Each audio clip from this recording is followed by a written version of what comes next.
Hello, welcome back to my channel. तर आज मी hair wash करत होती. हे बघा केस ओले आहेत. सो मी विचार केला की why not make a hair care जे काय आहे व्हिडिओ. सो माझं असं हेअर केअर ॲज सच असं काही नाही आहे, बिकॉज मी पण अजून ट्राय करते. माझे पण केस पिकत आहेत, पिकणं चालू झालेलं आहे. सो मी काय असे सिरम्स वगैरे नाही यूज करत, बट मी माझी जर्नी शेअर करू शकते. बिकॉज 2 to 3 इयर तुम्ही थंबनेलमध्ये बघितलंच असाल की माझ्या केसांच्या हेअरफॉलची काय सिच्युएशन होती. सो मी विचार केला की ते शेअर करते, what has worked for me. आणि जर तुम्ही पण, बिकॉज एक लाईफमध्ये तुम्ही अग्री करा, लाईफमध्ये मुलींच्या एक फेज असा असतो जेव्हा भरपूर पिंपल्स येतात, जेव्हा भरपूर हेअरफॉल होतो. सो तो 2.5 इयर्स आधीचा तो माझा फेज होता, जेव्हा माझा हेअरफॉल क्रेझी होत होता. अँड त्या हेअरफॉलच्या ह्याच्यामध्ये मी म्हणजे अख्ख्या व्हिडिओमध्ये मी असे पॉईंट वाईज जाते. मी हा व्हिडिओ प्लॅन जरा पण नव्हता. मी जस्ट केस विंचरत होती आणि ॲक्च्युली मी हे ड्रेसअप झालेले वेगळ्या व्हिडिओसाठी, बट मी विचार केला की आता गोष्टी डोक्यात येत आहेत तर मी पटकन बनवून टाकते. सो हा एकदम रॉ व्हिडिओ असेल. मी मागे पुढे केलं तर तुम्हाला म्हणजे कळेल काय म्हणजे कसं होतं ही सिच्युएशन व्हिडिओ बनवायची. तर मी पहिले स्टार्ट करेन की माझ्या हेअरफॉलसाठी मी काय केलं काय नाही, आणि मग हळूहळू मी प्रोडक्ट्स कोणते यूज करते आणि मी आत्ता करंटली काय यूज करते हे सगळं असं लाईनमध्ये सांगते. तर पहिले मी स्टार्ट करते की what I have learned about my hair. So पहिले तर तुम्हाला एक बोलतात ना मिथ आहे की जे केस फोटोजमध्ये व्हिडिओजमध्ये जेवढे असे वॉल्यूमवाले वाटतात आणि एकदम असे सिल्की सॉफ्ट, असं काही नसतं. माझे केस तुम्ही म्हणजे सो ॲज आय मेन्शन की मी आधी माझ्या केसांबद्दल मी काय नोटीस केलं, ऑब्झर्व केलं माझ्या केसांबद्दल, ते आधी मी शेअर करते. बिकॉज भरपूर मुलींच्या मला DMs येतात की तुझे केस खूप छान आहेत, काय करतेस, प्रोडक्ट्स कोणते यूज करते. सो ते तुम्हाला आय कॅन अंडरस्टँड. मी पण जेव्हा कोणाची असे रील्स वगैरे बघते किंवा पोस्ट वगैरे बघते तर मला पण असं वाटतं की अरे ह्यांचे केस किती छान आहेत. बट ॲक्च्युअलमध्ये रियालिटीमध्ये तसं नसतं. म्हणजे असतात केस चांगले आहेत नो डाऊट, पण जसे ते दिसतात ते थोडे अजून 50-20% ना जास्तच चांगले दिसतात रियालिटीपेक्षा. सो आधी माझ्या केसांचं मी सांगते की माझे केस इन जनरल हेरिडेटरी म्हणाल तर माझे केस पातळ आहेत. म्हणजे पातळ कसं, एक हेअर स्ट्रँड जर बघितला ना तर माझा केस खूप पातळ आहे. मी फणी बाजूला ठेवते, मी केस विंचरत होती. ओले केस मला विंचरायला आवडतात, म्हणजे ते फ्रिझी नाही होत. सो माझा एक केस खूप बारीक आहे, पातळ आहे. आणि माझी एक फ्रेंड आहे जन्मदा, तिच्या केसाबरोबर मी कंपेअर केलं तर तिचं माझे 2-3 केसाचं जेवढी हे बनते ना जाडी, तेवढी तिचा एक केस आहे. सो हा हे पॅटर्न आहे. सो माझे केस भरपूर पातळ आहेत. प्लस स्कॅल्पमध्ये पण ना हेअर फॉलिकल माझे खूप लांब लांब आहेत, म्हणून माझा स्कॅल्प एकदम असा स्पष्ट दिसून येतो. कारण की हेअर फॉलिकल म्हणजे हे ना काय म्हणतात, सोप्या भाषेत म्हणायला गेलं तर टक्कल वगैरे असं काही नाही आहे. माझे हेअर फॉलिकल एकमेकांपासून भरपूर लांब आहेत. सो त्याच्यामुळे माझे केस असे पातळ वाटतात मला.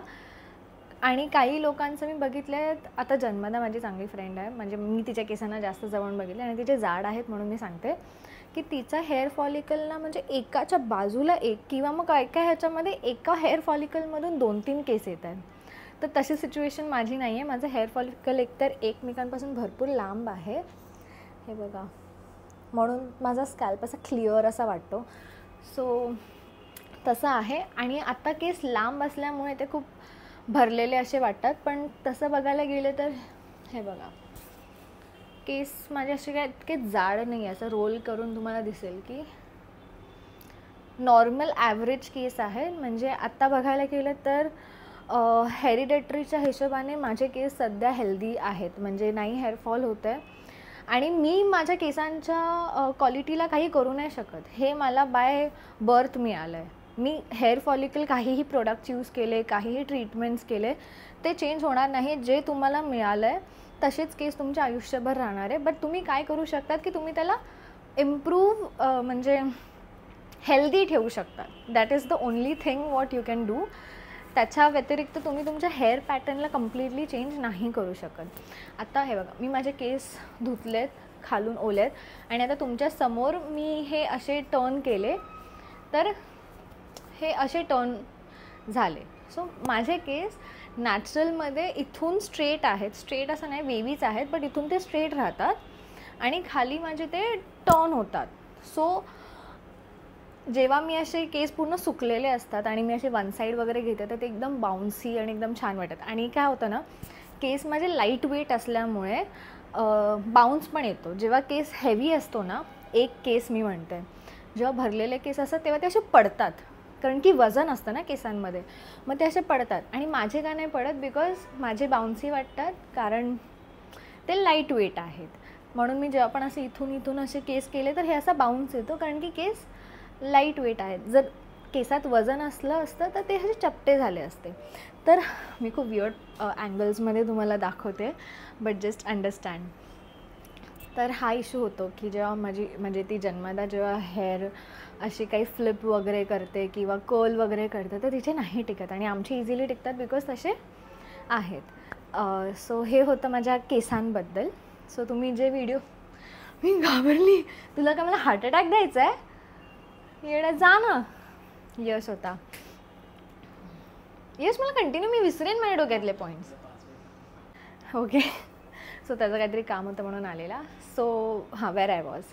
तर हे होतं माझ्या केसांबद्दल. तर तुम्ही जे माझे व्हिडिओजमध्ये वगैरे बघतात की ही जे केस हां लांब आहेत, नो डाऊट. आता ते लांब कसे झाले ते पण मी तुम्हाला व्हिडिओमध्ये सांगेन, जसं जसं मी कवर करत जाईन माझी जर्नी. तर असं नाही आहे की माझे केस खूप असे बाउन्सी जसे दिसतात. म्हणजे मी पण जेव्हा व्हिडिओमध्ये बघते मी शॉक होते की अरे माझे केस किती छान दिसतात, बट रियालिटीमध्ये ते तेवढे जाड नाही आहेत जेवढे ते दिसतात. हे बघा ना, तुम्ही बघता, आता मी धुतलेत म्हणून मी मुद्दाम हा व्हिडिओ केला सो तर तुम्हाला रियालिटी कळेल की माझे पण केस ड्राय आहेत, फक्त एक साईड. आता हे माझे एवढेच केस आहेत डोक्यावरती, मागे काही नाही आहे. हां, हे थांबा, एवढेच केस आहेत, जास्त असं काय अगदी जाड असे केस नाही आहेत. सो पण जसे मला देवाने दिलेत त्याला मी मेंटेन करते. सो ते तुम्ही पण करा. सेकंड पॉईंट माझा होता की माझा हेअरफॉल.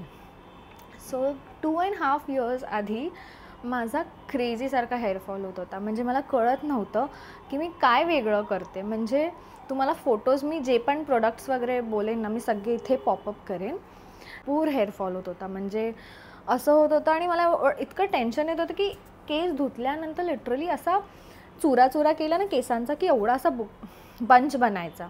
म्हणजे लिटरली एका टाईमला माझे जे टी व्हीमध्ये दाखवतात ना कॅन्सर पेशंटचे केस गळतात, म्हणजे टी व्हीमध्ये फेक दाखवतात असं विंचरताना असे अगदी पडतात तसे पडत होते माझे. एका टाईमला लिटरली एवढा असा बंच वगैरे जात होता माझा. आणि केस लांब असल्यामुळे त्याला असा राऊंड केलं की तो अजून असा बंच बनायचा. तर मला असं झालेलं की मी टकली व्हायच्या आधी मला डॉक्टरकडे जावं लागेल, म्हणून मग मी भरपूर रेमेडीज ट्राय केले. तेव्हा मी भरपूर सिरम्स ट्राय केले. म्हणून मी व्हिडिओच्या स्टार्टला बोलले की मी सिरम्स वगैरे यूज करत नाही, कारण की माझं मन उडालं. मी तेव्हा एवढे चांगल्या ब्रँड्सचे सिरम्स यूज केले. मी कधी टॅबलेट्स वगैरे नाही खाल्ले. म्हणजे ते असे येतात ना टेडी बेअर सारखे टॅबलेट्स, माझं त्याचं नाव नाही आठवत, पण ते टॅबलेट्स वगैरे मी कधी नाही खाल्ले. प्लस मी कधी ट्रीटमेंट नाही केली केसांना आत्तापर्यंत. मी लाईफमध्ये आत्तापर्यंत 3 वेळा स्पा केला असेल, ते पण बाहेर जाऊन, ते पण असं भावाच्या लग्नासाठी किंवा फ्रेंड्सच्या लग्नासाठी, दॅट्स इट. बाकी मी कधी स्पा सोडून कधी केसांना अजून ट्रीट नाही केलं आहे. नाही मी जास्त हीट लावत. का सांगते, कारण की खूप आधी स्कूल टाईम्स नाही, कॉलेजमध्ये 11वी-12वीमध्ये असताना मी इस्त्रीवाला ट्राय केलेलं, मी आणि ऑब्व्हियसली जन्मदा. तर आम्ही इस्त्रीमध्ये ट्राय केलं ना, तर तेव्हा केस छान झाले. त्याच्यानंतर 1 महिन्यांनी एवढे स्प्लिटन्स झाले, पण तिने पण केलं, तिचे नाही झाले. डॅमेज माझे केस झाले, कारण की केस पातळ असल्यामुळे, म्हणजे एक केस बारीक असल्यामुळे त्यांनी हीट लगेच अब्झॉर्ब केली आणि त्यामुळे स्प्लिटन्स वगैरे व्हायला लागले आणि केस माझे खूप ड्राय झाले. सो पण तिचे नाही झाले. सो तुम्ही जर बघत असाल की समोरच्या व्यक्ती स्ट्रेटनिंग करतो आहे, त्याचे केस डॅमेज होत नाही आहे, तर असं नाही आहे. त्याचे केसाची क्वालिटी वेगळी असेल. आपल्या केसांची क्वालिटी वेगळी असेल, तर जे आपल्याला सूट होतं. म्हणून इम्पॉर्टंट आहे की लर्न करा स्वतःच्या केसांबद्दल, स्वतःच्या बॉडीबद्दल. सगळ्यांचं सगळं वेगळं असतं. तर जेवढं मी करत आले त्या हिशोबाने आत्ता मी या स्टेजवरती आहे की काही प्रोडक्ट्स माझ्यासाठी काय प्रोडक्ट्स माझ्यासाठी वर्क करतात, काय नाही करत. हां, सो मी कुठे होती की केसांच्या मी विसरली कुठे होती मी. हां, गोळ्यां वगैरेमध्ये. तर मी कधी असे टॅबलेट्स वगैरे खाल्ले नाही. तर तेव्हा मी एवढे सिरम्स वगैरे यूज केले, काही होत नव्हतं. तर मला असं झालं की आता डॉक्टरची पायरी चढावी लागेल. नाही तर मी लिटरली टाकली झाली असती. मला जाणवत होतं की केस माझे खूप पातळ होत आहेत. त्याच्यासाठी मी हेअरकटसुद्धा केला. मी लेजिट माझे ना ह्याच्याहून लांब केस होते. आत्ता जेवढे आहेत ना त्याहून थोडेसे लांब होते. मी एवढा हेअरकट केला. मी फोटो पॉपअप करेन, एवढा हेअरकट केला. पण स्टील माझे केस तसेच गळत होते. पण तेव्हा मला कमी का वाटत होते, बिकॉज लांब केसामध्ये आपण गोळा केले केस की जास्त वाटत, छोट्या केसांमध्ये छोटा, पण पडत केस तेवढेच होते. तर मग मी डॉक्टरकडे गेली आणि मी जेवढं ऐकलं आहे सोशल मीडिया या फिर न्यूज किंवा या सगळ्यांमधून, तर doctor Batra is the only famous, म्हणजे ठाण्यात तरी जेवढं मी ओळखत होती. असतील अजून पण चांगले, पण मी त्याचं नाव जास्त ऐकलं. सो मी तिथे गेली आणि टू बी ऑनेस्ट मला ते सर्विस एवढी नाही आवडली. 8,000 गेले माझे एका दिवशी, म्हणजे एका सिटिंगमध्ये. आणि त्या सिटिंगमध्ये काही झालं नाही. फक्त ती माझ्याशी बोलली. मला काय नाही आवडलं, मला त्यांचे प्रोडक्ट्स वर्क केले नाही केले हे मी सांगेन तुम्हाला, पण मला सर्विस नाही आवडली. पहिली बात तर मी तिथे गेली, त्यांनी माझं वजन केलं. आय डोंट नो वाय, हे मे बी करत असतील पण मला कळालं नाही. कारण की तिने नीट समजवलं नाही मला की माझ्या वेटचं काय इम्पॅक्ट आहे माझ्या हेअरफॉलसाठी. मला ना लिटरली हेअरफॉल तर होत होता, प्लस माझे प्रचंड ऑइली केस आहेत. त्याच्यामुळे मला इथे ना पिंपल्स, इथे दुखायचं, भरपूर दुखायचं. आणि ते मला ना फोड्या यायच्या. मी केस असं हलवलं की मला दुखायचं. आय डोंट नो ऑइली केसवाल्यांना कधीतरी झालं असेल, पण असे ना केस दुखायचे माझे. तर मला ना ते केसाचं दुखणं, परत ऑइलीनेस, हेअरफॉल, तर या सगळ्या गोष्टींमुळे मला असं झालं की आता डॉक्टरकडे जावंच लागेल. भरपूर पैसे जरा द्यावे लागतील. भरपूर आपण इग्नोर केलं.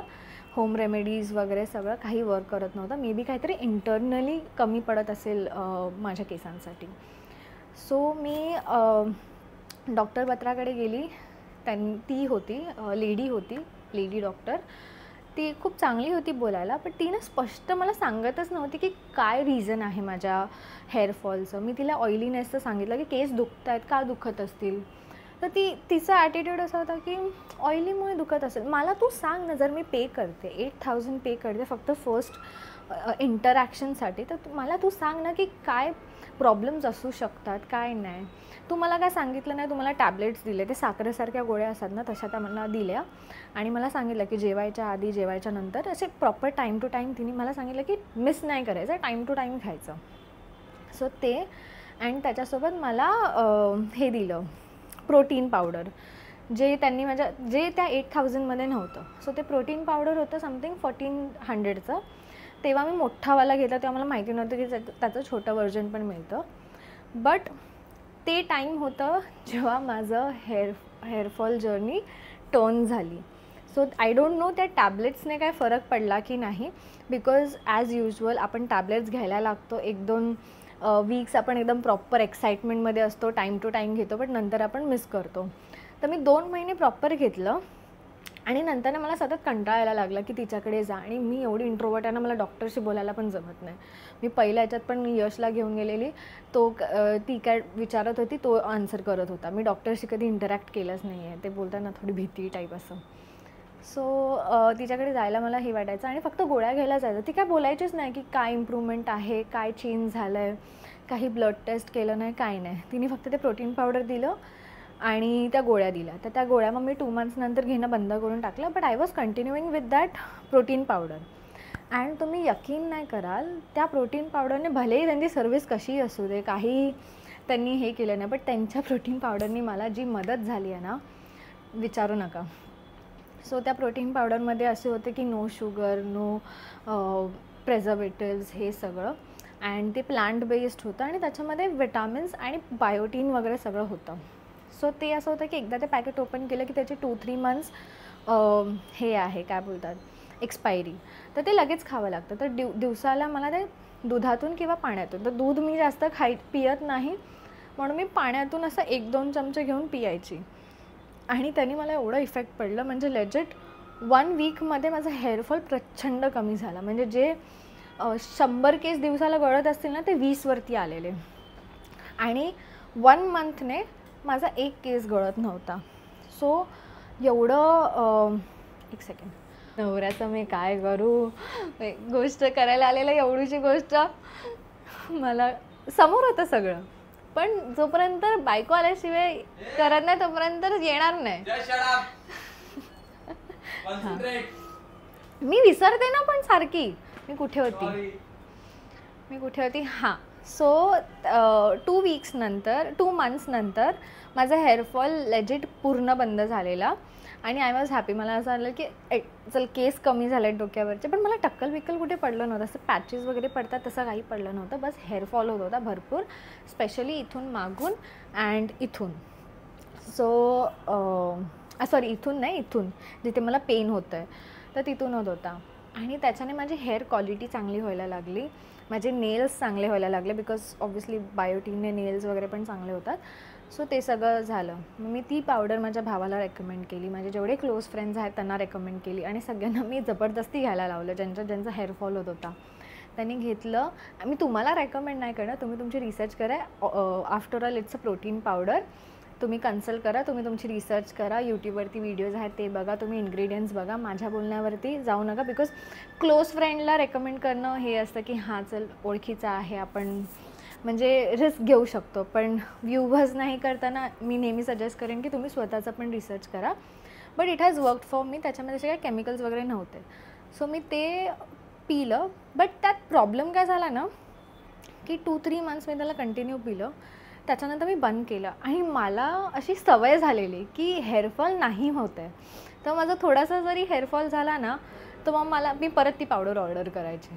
मग मी असं करताना लिटरली 5-6 वेळा, आणि त्याचं असं नाही की ती पावडर जास्त टिकत नाही.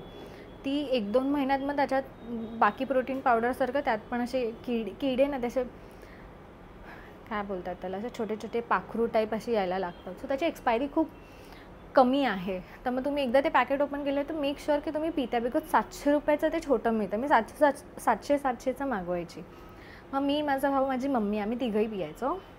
मम्मीला पण हे झालं, एजने मोठी आहे तर त्यांची बॉडी वेगळी असते. आपल्यामध्ये कसं हेअर ग्रोथ वगैरे फटाफट होतं, आपली यंग बॉडी आहे. पण मम्मीचं हळूहळू होत होती, बट होत होती. तिचा पण हेअरफॉल होत होता आणि तिचं पण सेम माझ्यासारखं आहे की ग्रोथ होती असे लांब. पण आमचे केस दोघींचे सेम आहेत की एक स्ट्रँड असा पातळ आहे. तर पण तिचं कसं, तिचं या वयात आहे, माझं आत्तापासूनच होत होतं. सो ते असं मॅच नव्हतं करत.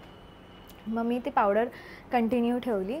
त्याच्यानंतर तर मला आत्ता पण कधी जर एक्स्ट्रीम हेअरफॉल झालं तर I would buy that product again, because मला खूप हेल्प केली. तुम्ही बघत असाल. आणि मुलींना हेअरफॉल एवढूसा झाला तरी टेन्शन येतं. विचार करा माझा एवढा होत होता. सो 1-2 वेळा माझ्या बॉडीला, आय थिंक माझ्या बॉडीमध्ये इंटरनली काहीतरी कमी पडत होतं माझ्या केसांसाठी, म्हणून ते हेअरफॉलचं हे झालं. बट 2-3 म्हणजे चला 6 महिने पकडूया. मी 1-2 महिन्यांनी 1-2 वेळा परत ते ऑर्डर केलेलं. सो 6 महिन्यांनी माझा हेअरफॉल कम्प्लिटली बंद झाला. त्यानंतर मी तुम्हाला जसं बोलली की माझा सिरम्स वगैरेवरनं मन उडालेलं, म्हणून मी फक्त होम रेमेडीज करायची. तर जेव्हा मी नॉन व्हेजिटेरियन होते तेव्हा मी केसांना एग लावत होती. तर एगने माझे केस एवढे सॉफ्ट होत होते ना, म्हणजे असं वाटायचं की मी स्पा केलं. वास यायचा अंड्याचा, पण प्रॉपर वॉश केले ना तर मग हे होते. आणि मी तुम्हाला सांगते की मी जेव्हा काही बोलते मी होम रेमेडी करते, होम रेमेडीच्या मागे एक खराब पॉईंट आहे की ज्यांचे केस दाट असतात त्यांना खूप चांगलं हेअर वॉश करावं लागतं, खूप चांगले क्लीन करावे लागतात केस, नाही तर त्याच्यानं पार्टिकल्स राहतात. आता मी सोनालीच्या एका व्हिडिओमध्ये बघितलं होतं की तिने ते फ्लॅक्स सीड्सवाला ट्राय केलेलं, बट तिच्या केसांमध्ये ते भरपूर राहिलेलं. तर माझे केस पातळ असल्यामुळे ते निघून जातं. सो मला पण हेअर वॉश करायला मेहनत करावी लागते. पण ज्यांचे दाट केस आहेत त्यांना जरा होम रेमेडीजमुळे इश्यू होऊ शकतो. सो ते एक आहे. तर एग मी यूज करायची ॲज अ हेअर स्पा. त्याच्यानंतर ओके, सो मला कॉल आला होता. तर दही खूप चांगली रेमेडी आहे आफ्टर एग, की तुमचे केस एकदम सॉफ्ट शायनी, स्पापेक्षा चांगलं तुम्हाला रिझल्ट मिळेल. And it is good for your स्कॅल्पवरती जर तुमचं काही असं इन्फ्लमेशन असेल, कधी रेडनेस, रॅशेस, तर ते कूल डाऊन करतो. ॲलोवेराने पण मला हेल्प व्हायचं, पण ॲलोवेराचा खूप इश्यू व्हायचा की केस धुतलं ना तरी त्याचे पार्टिकल्स राहायचे आणि मग ते काढायला खूप मेहनत होती. मग फ्लॅक्स सीड्स मी खाणं पण स्टार्ट केलेलं. तर मम्मी ते असं ना बडीशोपमध्ये ते असं बनवतात ना, बडीशोप, मग फ्लॅक्स सीड्स आणि ते बिया अजून 1-2 ते असं करून ठेवायचे, मग मी ते खायचे. तर फ्लॅक्स सीड्स मला खाऊन पण चांगलं हे होत होतं आणि लावायचे पण मी flax seeds as a mask. तर हे होम रेमेडीज मी यूज करत होती. अँड तेव्हा रोजमेरीचं एवढं हे नव्हतं, क्रेज नव्हतं. मी कधी आता रिसेंट 1 वर्षामध्येच असं रोजमेरी खूप आलं, मग मी तेव्हा रोजमेरी ट्राय केलं. अँड हे सगळे मी जे दही वगैरे करत होती ना, तर त्याने काय होत होतं की केस खूप सॉफ्ट होत होते, भरपूर सॉफ्ट होत होते, सिल्की, शायनी सगळं. पण हेअर ग्रोथसाठी तांदळाचं पीठ, आता हेअर ग्रोथसाठी नाही, आधी मी तांदळाच्या पिठाचं सांगते, की जेव्हा केसात डॅन्ड्रफ, आता ऑइली केसांमुळे ना मला असं कधी प्रॉपर डॅन्ड्रफ झाला नाही, पण ते कधी कधी असं माहिती आहे थोडंफार असं डॅन्ड्रफी वाटतं, पण ते डॅन्ड्रफ नसतं, पण तुमचा ड्राय स्कॅल्प असतो आणि ऑइलीनेसमुळे तो अजून ड्रायला असं हे करून टाकतं, तुम्हाला कळालं असेल. सो तसं होत होतं माझं. तर मी काय करते की स्कॅल्पला स्क्रब करते तांदळाच्या पिठाने, आणि rice is very effective for our hairs. So म्हणून मग मी ते राईस फ्लावर म्हणजे भाकरीचं पीठ स्पेशली मी स्क्रब करायला यूज करत होती. आणि मग ते एक झालं. त्याच्यानंतर रोजमेरी वॉटरने लिटरली माझे जे केस आहेत ना, इथे मागचे केस कसे जास्त डॅमेज होतात आपले, कारण आपण असं पोनी बांधतो किंवा खुर्चीला टेकलो किंवा झोपताना ते घासले जातात, तर हे केस जास्त मागचे डॅमेज होतात. तर इथे माझा न्यू ग्रोथ यायला लागला. लेजिट मी असं नवीन केस अशी बघत होती, इथे सगळीकडे मला नवीन हेअर ग्रोथ दिसत होते आणि ते असे बाहेर येत होते अँटिनासारखे, कारण की ती न्यू ग्रोथ होती आणि ती हळूहळू येत होती. जेव्हापासून मी मग हे सगळं होम रेमेडीज, आणि एकदा हेअरफॉल बंद झाला ना की आपली हेअर ग्रोथ कंटिन्यू असते. फक्त एवढंच होतं की हळूहळू जसे आपण मोठे होत जातो ती ग्रोथ कमी होत जाते, पण होत जाते. तर ती ग्रोथ होत होती. पण जसं मी रोजमेरीवाला यूज करायला लागली ना, तर माझे केस एका महिन्यात जर एवढे वाढत असतील ना तर ते रोजमेरीने एवढे वाढायला लागले. हा फरक मला पडलेला रोजमेरी, मला भरपूर ग्रोथ दिसत होती. So rosemary is my favourite. आणि त्याच्यानंतर how I take care of my hair. तर शॅम्पूसाठी तर मी बोलले, मी 2-3 वर्ष झाले मी ते लव्ह प्लॅनेट, त्याचं त्या ब्रँडचं नाव काय, लव्ह प्लॅनेट अर्थ काहीतरी असं आहे, इथे मी पॉपअप करेन. तर त्याचा मास्क मी आता रिसेंटली घेतला, पण मी त्याचं शॅम्पू कंडिशनर खूप टाईमपासून यूज करते. आणि माझे ऑइली केस असल्यामुळे ते मला ऑइलीनेस कमी करतं, पण तरी कमी असं करत नाही.